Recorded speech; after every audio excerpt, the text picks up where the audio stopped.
Hello, and welcome to the Joel Wolfe podcast. There are some big topics facing us today, whether it's parenting, relationships, or questions about where we came from and who God is. Why don't we tackle them together? We're so glad you're with us. Let's get started.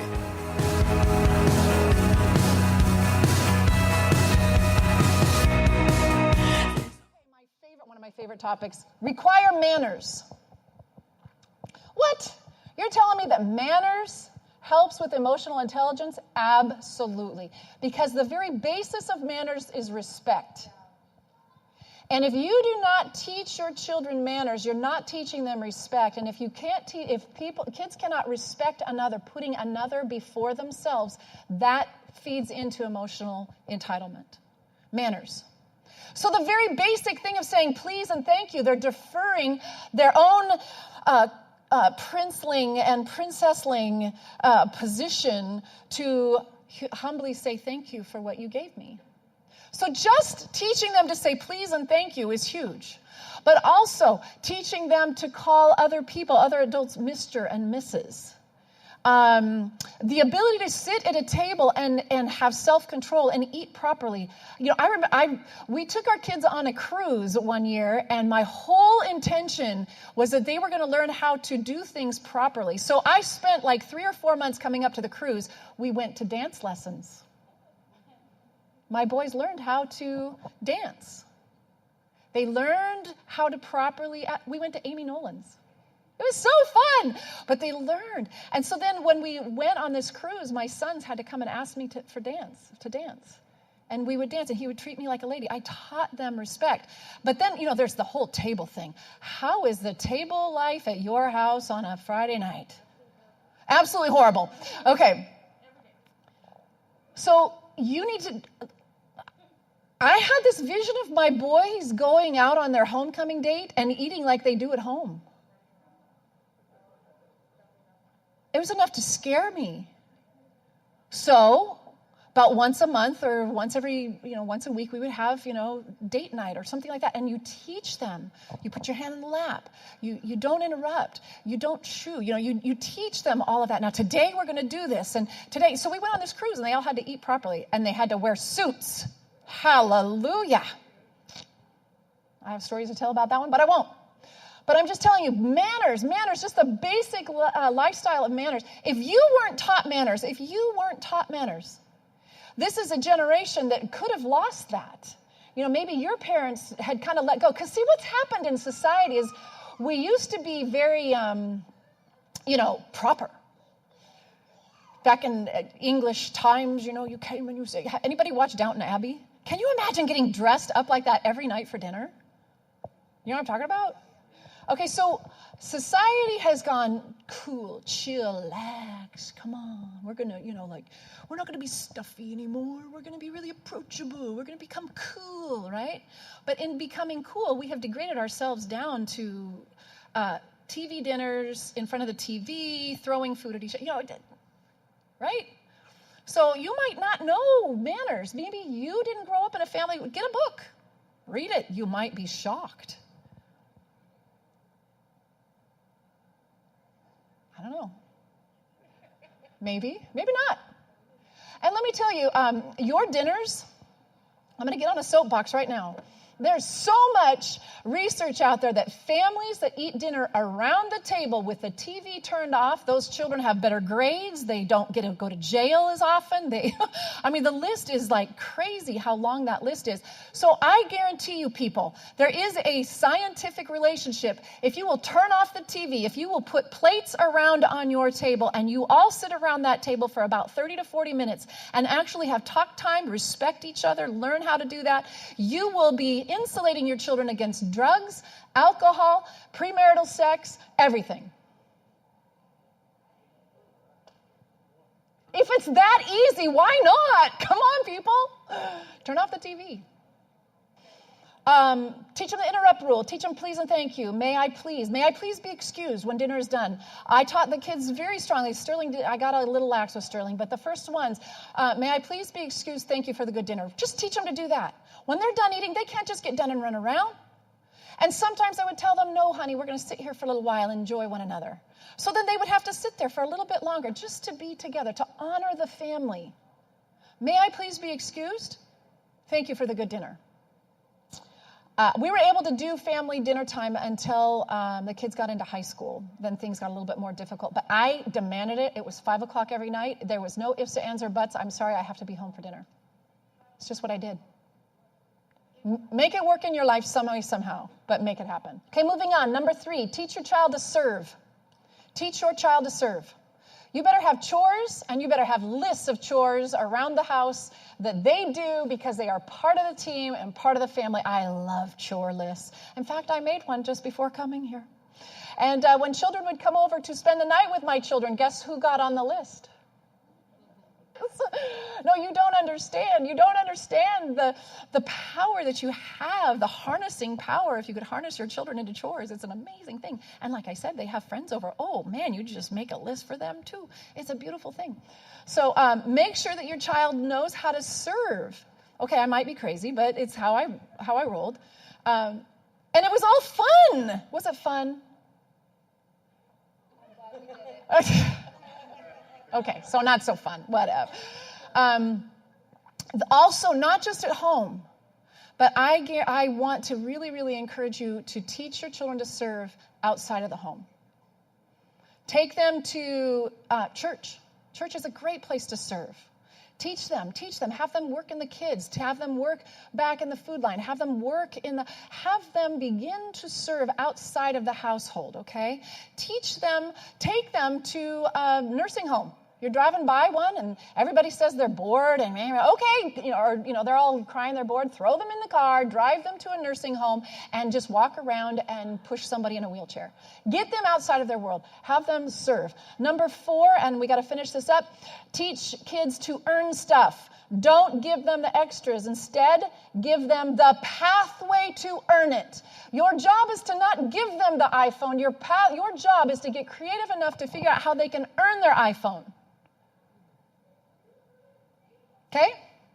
This way, they will feel the delayed gratification, and they will feel the angst. The best thing, the part of parenting I love, one of them, is when you watch your child, and they've worked really hard, and they've got money in their hand, and then it goes time to spend it, and they're like, do I really want, maybe I don't, and they start having that angst of working hard for $1 that wasn't just given to them, and now to spend it, is it really worth it, or should I save it? I love that pain. How many of you love that pain? Yes. Make sure he knows or she knows that their lack of something, I want a Barbie, I want this, I want that, is not your problem. It's theirs. How are you, you're right. Wouldn't that be so fun to have that? So what is your strategy? What is your plan? How can we do that? And at first, you're going to have to help them. I think the hardest thing as watching my kids grow up, and I'll tell you our pathway to all this because it's so fun. And I'm sure all of you have heard it already and you don't want to hear it again, but, of giving our children businesses that, they started producing and then they started getting, and we would talk to other families and I would talk to other kids and, I don't have my driver's license yet. They're 17 or 18. Why? Well, because we don't have money for this or that. Well, go earn it. Go, you could do it. And I'm just full of all these ideas. And they're like, I can't, It took mom and dad to help our kids and to develop pathways. But as soon as they had a pathway in front of them, they took off and run. It's so sad to me sometimes to watch children who are in poverty, who feel like they don't have a way out. Because their parents have told them, no, we don't have money, we don't have money, we don't have money. Instead of saying, we don't have money, but here's some ways that maybe we can change this. That's where all of a sudden they change. There's a change in them. So your job is not to pay for everything. Your job is to help them find pathways to earn it. Number 6, life is not fair. Get over it. And never try to make it fair. Well, Susie has this, so I have to do it for... No, you don't. No, you don't. Is life fair to you? Does everybody get everything the same? No. Entitled to self-esteem. Number 7. How are you guys doing? Are you all kind of getting tired of me? Good. If you are, just get up and leave. But please don't. Entitled to self-esteem. Now, this is something that has really come out in the last 30 to 40 years. That we have decided as a society that every child needs to feel good about themselves, that they are entitled to self-esteem. It came out until the late 60s, our society was an achieving society. Everybody say achieving. So kids growing up until the 60s, they were achievers. And if you achieved something, then you got a prize. You got a trophy. If you achieved something, then you got the value of what you achieved. If you achieved, you had concrete evidence of how hard you can work and what your strength could bring about. You had something to base a self-worth upon. After the 60s, self-esteem was no longer based on achievement. It was based on the fact that you were born. So then what you got, so where this came from, Freud, Skinner, Carl Rogers, they came together in all of their, they were different people and they had different studies or whatever. But if you conglomerated it together, that's what we have in society today. And what it says is that if we ensure our kids feel no distress, have the perfect environment of praise and appreciation, a perfect contingent of feel-good rewards, our kids will then be perfect. But the problem is all that is based on words. It's not based on something concrete. So kids are walking around being told there's something fantastic, but inside they know that they have done nothing to do that. So now we give them the award for being on the team when they probably warmed the bench. And yeah, it's really cool that you came and all that. But, what does it mean? It means kind of nothing. Because it's not based on anything. Right? Now, yes, we love our kids because our kids are our kids. But self-esteem and accomplishment is something that we have been erasing out of the equation, and it really, the house of cards falls. So now there's no red pen, there's no score at basketball games. How many of you guys go ahead and keep score? You go to a junior high. My boys would play basketball and nobody would keep score. In junior high, come on, people. Are they going to stop it in high school now? College? Pretty soon it's going to be the NFL. Sorry, people, we can't keep score. We're just going to go out here and play, and we all get a Super Bowl ring. There has to be a point where a child, you personally, somebody has to go out and work hard and have to work harder than somebody else to achieve something. And that hurts. But what do we do about pain? Do we like pain? No criticism. They stop writing on pieces of paper how many they missed, but how many they got right. We're not going to talk about what you missed, but what you got right. Now, in the Puyallup School District, those of you parents who are in there in the upper levels, I don't know how it is at your school district, but now they won't even put a deadline on you. Homework is due on Friday, but if you don't make it on Friday, it's okay. It's okay. So last year was pretty funny. He kind of thinks he can run right? He wants to have control of everything. Last Thanksgiving break, he had 29 missing math assignments. Guess what he did over Thanksgiving? 29 missing assignments. Now, what the teachers have been doing now is they have, on their own, because they're so sick and tired of it, they have began to, say, you can turn it in until we have the test, and then you can't turn it in past the test to count. So, of those 29 missing assignments, only 5 of them actually counted to his grade, but I did not care. You are doing every single one. But see, you don't want to limit the child. You don't want to put a line in the sand to say, oh, you failed. But this is all contributing to our emotionally entitled situation. Feelings are fickle. So there's two different ways to look at your child, and we're gonna I don't know what I'm gonna do. You can look at your child like a porcelain doll. And this is how society looks at our children as porcelain dolls. That we have to protect them. And we can't have them feel any kind of knock or any kind of thing inside of them that would have them say, maybe I'm not very good at something. Maybe I need to work harder at that. You can't have that. You don't want that. They could get chipped so easily. And if they get chipped, then there's no fixing them. And we have to treat them ever so careful because we don't want to hurt them. And so what we end up with is all these little porcelain dolls that we have to have. And don't get me wrong, I am a safety conscious person, Melissa. But you end up with dolls that her and I have a long history on that. So, but you have to put, helmets on them, and you have to wear pads, and you don't jump farther than a half a foot, and don't do this and don't do that because you're going to get hurt. You're a porcelain doll. We don't want you harmed. Now, I understand that death happens.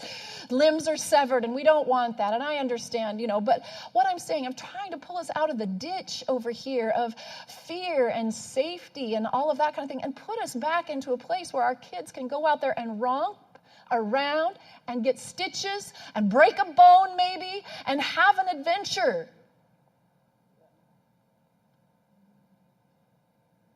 Our kids are not porcelain dolls to protect so that by the time they hit adulthood, they don't have any chips on them. No, you know what? I would kind of like them to have a few scars here and there.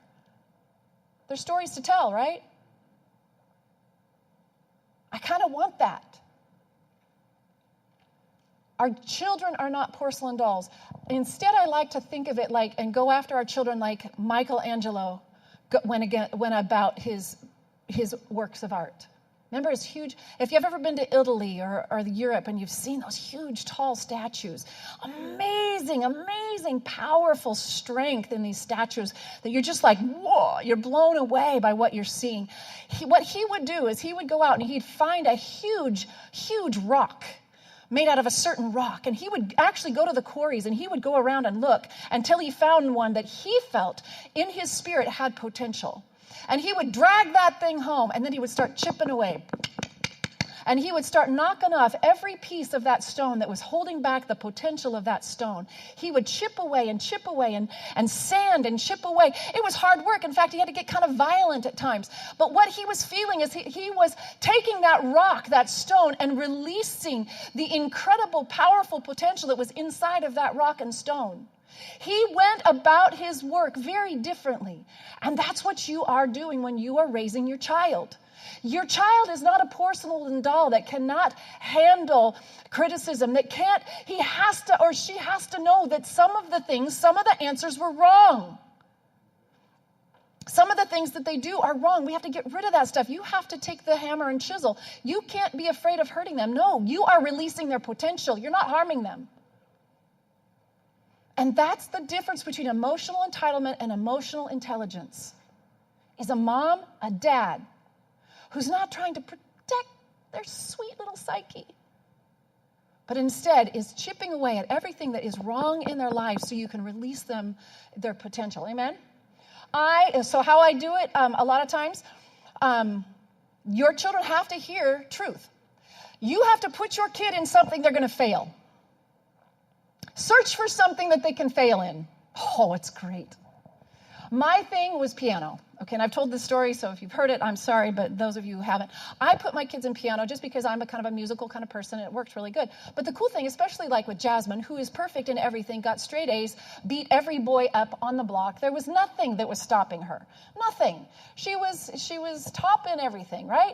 And I looked at her, I thought, girl, you need something to take you down. You need something that you can't wrestle down. You need something that's bigger than you to be in. So I put her in piano, right? And she learned everything. She just whizzed through the first couple of books, and then all of a sudden she hit her wall. The hard songs. They kept giving her harder and harder songs. And the day she got the song she couldn't get, she didn't know what to do with herself. She was mad. She got down off that piano and she was rolling on the floor and screaming and crying. I'm like, okay, girlfriend, who's bigger? You or that song? You or that piece of music? You or that piano? I don't know. I think it's the music. No, girlfriend, it's you. You're bigger than that. Nope, that's not right. She'll play it and she'll play it wrong. But it's okay. No, it's not okay. It's not perfect yet. We're going to work. We're going to work. We're going to work. She got up there. She fought and fought and fought. She fought me. She fought everything. But she was working on something and coming to an achievement. And on that achievement, her 6th grade graduation, I'll never forget, they asked her to play the piano. She got up there and she played Canyons and Waterfalls. It is a song that is amazing. She had everybody stupefied. She got down off of that piano. She might not have been the prettiest girl in that room. She might not have been the most, from the richest family in that room. She might not be the best or whatever. But when she got off of that piano and she came down and the people were clapping for her because she had accomplished something. She had worked hard. It wasn't just because she participated. That's when she got down and she had the biggest smile on her face. And I looked at her and I said, nothing's going to ever stop you.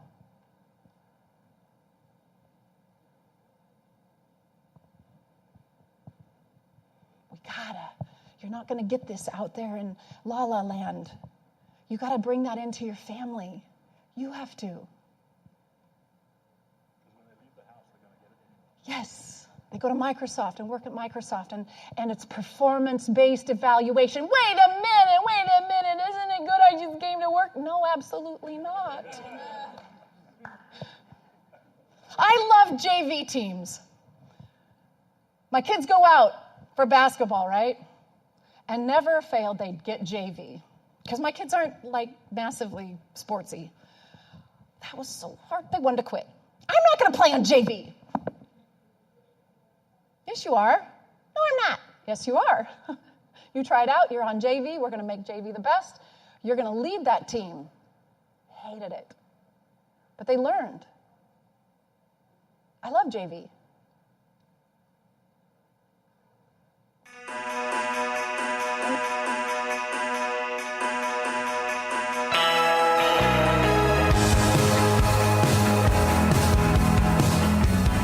Thanks for joining us today for this episode of the Joel Wolfe Podcast. We hope you enjoyed the message. Don't forget to subscribe to receive more great content regularly, and join Joel online at joelwolfe.me, as well as on Facebook at facebook.com/author Joel Wolfe. Also, don't miss Joel's latest book, guiding you through your adventures in parenting, Courage in Chaos, which Dr. Kevin Lehman says inspires both the heart and the head in equal measure. It's available for purchase at joelwolfe.me. Thanks again for listening, and until next time, have a great day.